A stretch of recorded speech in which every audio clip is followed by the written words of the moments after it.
Joshua 18. The whole assembly of the Israelites gathered at Shiloh and set up the tent of meeting there. The country was brought under their control. But there were still 7 Israelite tribes who had not yet received their inheritance. So Joshua said to the Israelites, "How long will you wait before you begin to take possession of the land that the Lord, the God of your ancestors, has given you? Appoint 3 men from each tribe. I will send them out to make a survey of the land and to write a description of it, according to the inheritance of each. Then they will return to me. You are to divide the land into 7 parts. Judah is to remain in its territory on the south and the tribes of Joseph in their territory on the north. After you have written descriptions of the 7 parts of the land, bring them here to me and I will cast lots for you in the presence of the Lord our God. The Levites, however, do not get a portion among you, because the priestly service of the Lord is their inheritance. And Gad, Reuben and the half-tribe of Manasseh have already received their inheritance on the east side of the Jordan. Moses the servant of the Lord gave it to them." As the men started on their way to map out the land, Joshua instructed them, "Go and make a survey of the land and write a description of it.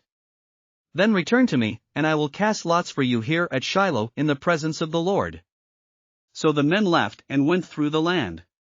They wrote its description on a scroll, town by town, in 7 parts, and returned to Joshua in the camp at Shiloh. Joshua then cast lots for them in Shiloh in the presence of the Lord, and there he distributed the land to the Israelites according to their tribal divisions. The first lot came up for the tribe of Benjamin according to its clans. Their allotted territory lay between the tribes of Judah and Joseph. On the north side their boundary began at the Jordan, passed the northern slope of Jericho and headed west into the hill country, coming out at the wilderness of Beth-aven. From there it crossed to the south slope of Luz, that is, Bethel, and went down to Adaroth-Adar on the hill south of lower Beth-horon. From the hill facing Beth-horon on the south the boundary turned south along the western side and came out at Kiriath-baal, that is, Kiriath-jearim, a town of the people of Judah. This was the western side.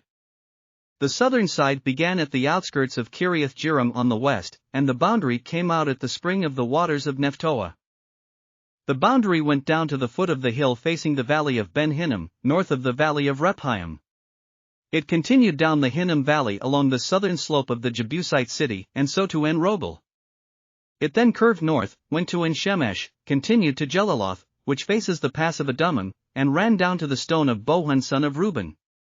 It continued to the northern slope of Beth-araba and on down into the Arabah. It then went to the northern slope of Beth-hoglah and came out at the northern bay of the Dead Sea, at the mouth of the Jordan in the south. This was the southern boundary. The Jordan formed the boundary on the eastern side. These were the boundaries that marked out the inheritance of the clans of Benjamin on all sides.